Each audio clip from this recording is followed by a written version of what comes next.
Assalamualaikum warahmatullahi wabarakatuh. Perkenalkan, nama saya Rahmat Ramadan dari Fakultas Humaniora, Prodi Sastra Arab. Di sini saya akan menjelaskan beberapa materi hasil resume yang saya kerjakan. Materi yang pertama yaitu berjudul Wawasan Bidang Akademik yang disampaikan oleh Wakil Rektor 1 Profesor Dr. Ummi Sumbullah MAG.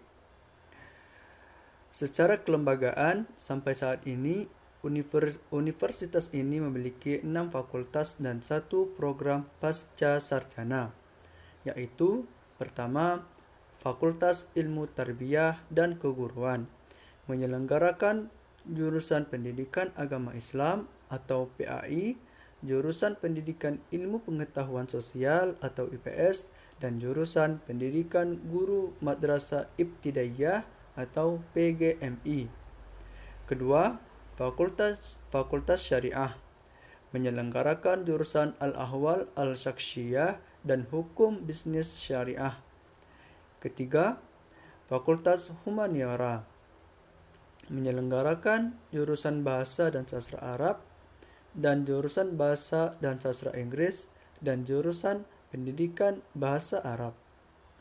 Yang keempat, Fakultas Ekonomi, menyelenggarakan jurusan Manajemen, Akuntansi, Diploma 3, Perbankan Syariah dan S1 Perbankan Syariah. Kelima, Fakultas Psikologi, dan keenam, Fakultas Sains dan Teknologi, menyelenggarakan jurusan Matematika, Biologi, Fisika, Kimia, Teknik Informatika, Teknik Arsitektur, dan Farmasi. Ciri khusus lain universitas ini sebagai implikasi dari model pengembangan keilmuannya adalah keharusan bagi seluruh anggota sivitas akademika untuk menguasai bahasa Arab dan bahasa Inggris. Melalui bahasa Arab, diharapkan mereka mampu melakukan kajian Islam melalui sumber aslinya, yaitu Al-Quran dan Hadis. Dan melalui bahasa Inggris, mereka diharapkan mampu mengkaji ilmu-ilmu umum dan modern, selain sebagai piranti komunikasi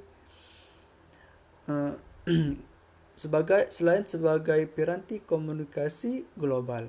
Karena itu pula universitas ini disebut bilingual university. Untuk mencapai maksud tersebut, dikembangkan ma'had atau pesantren kampus di mana seluruh mahasiswa tahun pertama harus tinggal di ma'had. Dalam ma'had ini, pengembangan karakter ulul albab yang harus dimiliki oleh setiap mahasiswa yang memiliki 4 pilar, yaitu kedalaman spiritual, keagungan akhlak, keluasan ilmu, dan kematangan profesional. Selanjutnya, materi yang kedua, yaitu berjudul Wawasan Bidang Kemahasiswaan yang disampaikan oleh Dr. Ahmad Fathah Yasin MAG. Mahasiswa baru itu harus mengupayakan diri secara mental dan spiritual dalam mengikuti kegiatan-kegiatan kampus UIN Malang.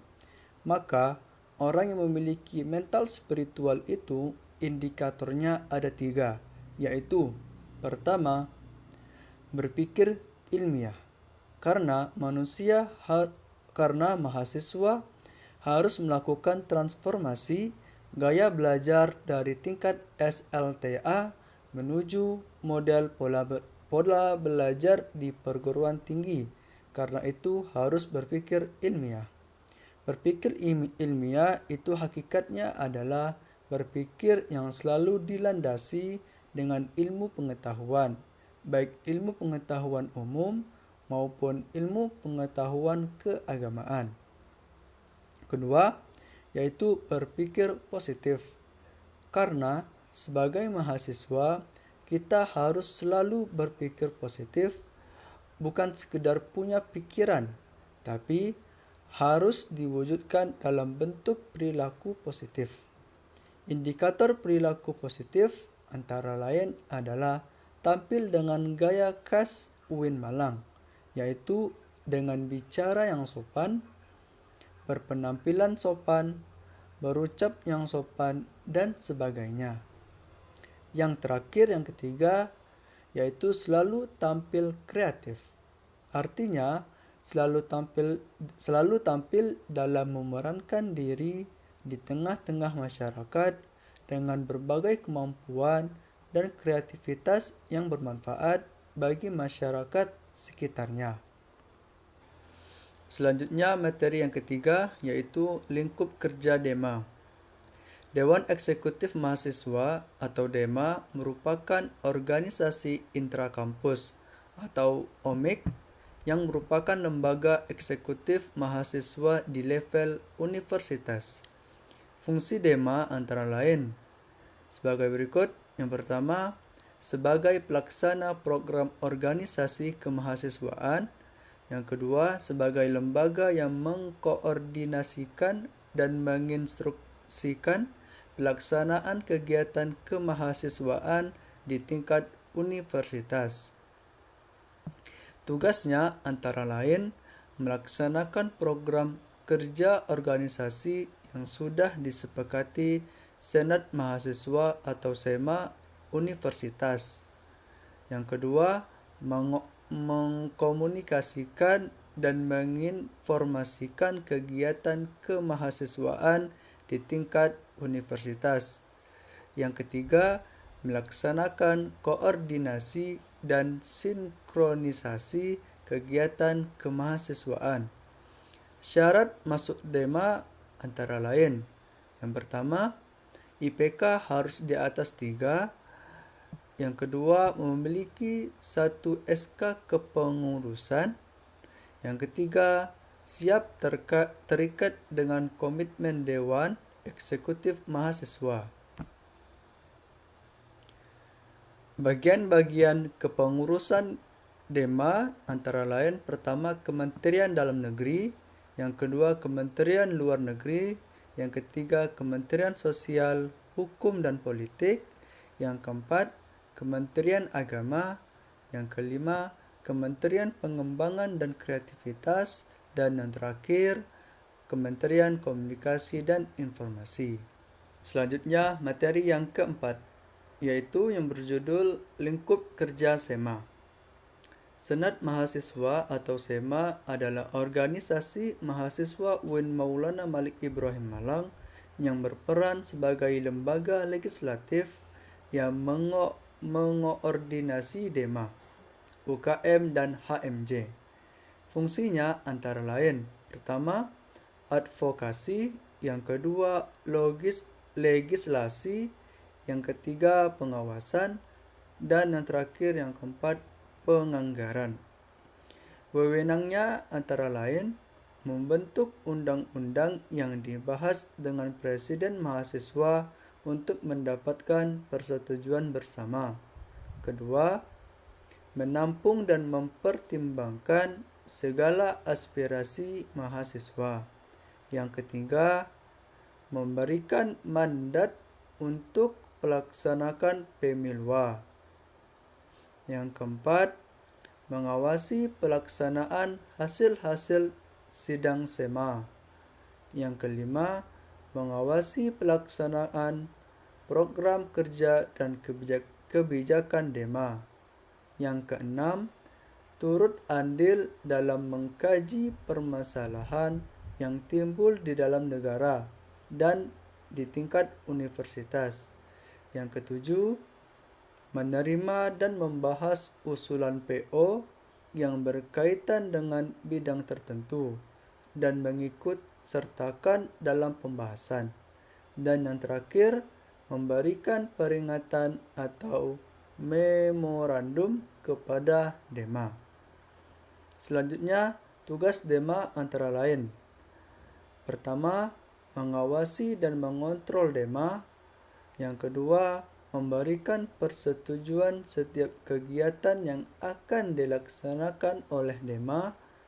Yang ketiga, memberikan pengesahan setiap laporan pertanggungjawaban setelah selesai agenda tersebut. Yang keempat, memfasilitasi aspirasi mahasiswa UIN Malang dan menyalurkannya kepada pihak-pihak yang bersangkutan. Yang kelima, mengawasi setiap kebijakan dan keputusan yang diambil oleh DEMA. Yang keenam, merancang dan menetapkan peraturan organisasi UIN Malang. Yang ketujuh, mengesahkan peraturan DEMA. Dan yang terakhir yaitu menjadi mitra kerja DEMA dalam melaksanakan kebijakan organisasi kemahasiswaan. Selanjutnya materi yang kelima yaitu tentang kebangkitan bangsa menuju Indonesia yang tangguh oleh Bapak Hasanuddin Wahid. Yang pertama, dalam persoalan COVID-19 sampai detik ini belum ada yang bisa membuat obatnya. Amerika, Cina itu hanya bisa buat vaksin bukan obatnya. Sehingga hal yang bisa dilakukan yaitu vaksinisasi yang diharapkan di Indonesia dapat melakukannya vaksin 70% sehingga dapat melakukan pendidikan dengan tatap muka. Yang kedua yaitu disiplin tentang program kesehatan. Rata-rata kesadaran masyarakat di desa itu sangat kurang dalam menyadari tentang pentingnya menjaga kesehatan pada saat pandemi. Mereka selalu mengatakan banyaknya orang-orang terdekat mereka yang meninggal bahwa hal ini hanya pagebluk, bukan karena COVID.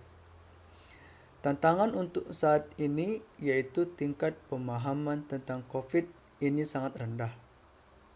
Efek pandemi buat masyarakat Indonesia ini yaitu turunnya perkembangan ekonomi. Bahkan tidak hanya di Indonesia, tapi di luar sana juga ada. Tapi alhamdulillah sekarang perekonomian Indonesia mulai membaik kembali. Ketika COVID naik, maka perkembangan ekonomi turun begitu. Begitu sebaliknya, ketika COVID turun, maka perkembangan ekonomi naik. Problem-problem yang terjadi pun banyak. Banyak anak-anak yang putus sekolah, banyak orang tua yang mengeluh tidak dapat mengajari anaknya. Untuk itu, sekarang kita lakukan kolaborasi Hexa Healing untuk menyelesaikan masalah pandemi COVID dan perekonomian. Kolaborasi ini sangat dibutuhkan karena tanpa adanya kolaborasi sangat sulit untuk menyelesaikan masalah ini. Karena kemajuan teknologi juga pelajar lebih sering memegang smartphone daripada buku. Karena untuk saat ini yang tidak bisa menggunakan HP maka dianggap tidak tahu apa-apa. Bahkan orang yang tidak dapat menguasai ilmu teknologi, maka dialah yang akan dikuasai ilmu teknologi tersebut. Diharapkan mahasiswa UIN dapat menguasai ilmu teknologi agar bisa menguasai dunia. Diharapkan berkolasi dengan perusahaan-perusahaan agar mengurangi tingkat pengangguran, menjadi kekuatan sosio-teknopreneur, menyelesaikan permasalahan sosial dengan teknologi dan entrepreneur, agar mengurangi mahasiswa pengangguran dan menjadi kekuatan pusat agama Islam yang ramah bukan marah, merangkul bukan memukul. Inilah yang harus dilakukan UIN Malang agar tidak tertinggal selangkah sejarah. Sebagai mahasiswa UIN Malang harus menjadi generasi unggul dengan melakukan yang pertama, memiliki keagungan moral dan spiritual. Yang kedua, gandrung ilmu pengetahuan, mengikuti baik organisasi dan membaca buku. HP harus berisi e-book. Mau hidup menguasai dunia dengan ilmu, menguasai akhirat dengan ilmu, menguasai keduanya pun dengan ilmu. Mempunyai digital quotient atau kecerdasan digital. Saring sebelum share memanfaatkan kemajuan digital menjadikan lapangan kerja dan entrepreneurship. Yang selanjutnya menjadi karakteristik utama yaitu kesalehan sosial yang dapat membuat perubahan dengan mengikuti organisasi luar maupun dalam. Materi resum yang terakhir yaitu yang keenam berjudul Konseptualisasi Moderasi dalam Konteks Indonesia oleh Bapak Basri Zain. Apa itu moderasi dalam Islam? Secara etimologis, wasatiyah artinya jalan tengah, posisi tengah, atau berkeadilan. Secara istilah, pemahaman atau praktik keagamaan yang tinggi berdasarkan kesamaan, toleransi dengan berpijak pada prinsip-prinsip antara rasio atau logika, teks serta konteks. Dasar teologisnya ada di dalam Quran surah Al-Baqarah ayat 143. Beberapa hadis dalam Sahih Bukhari mendapat hukum para ulama dan ulama. Peran yang harus dilakukan oleh mahasiswa UIN Malang. Yang pertama, mahasiswa harus memerankan diri sebagai agent of change dalam memperkuat dan mendesiminasi agenda moderasi. Yang kedua, mahasiswa harus semangat kebangsaan dan keagamaan yang sesuai dengan prinsip moderasi. Dan yang terakhir, mahasiswa UIN harus cerdas, akademik, religius, dan berkebinekaan. Inilah materi yang dapat saya sampaikan. Apabila ada salah kata, mohon dimaafkan. Kepada Allah saya mohon ampun. Wabillahi taufiq wal hidayah. Wassalamualaikum warahmatullahi wabarakatuh.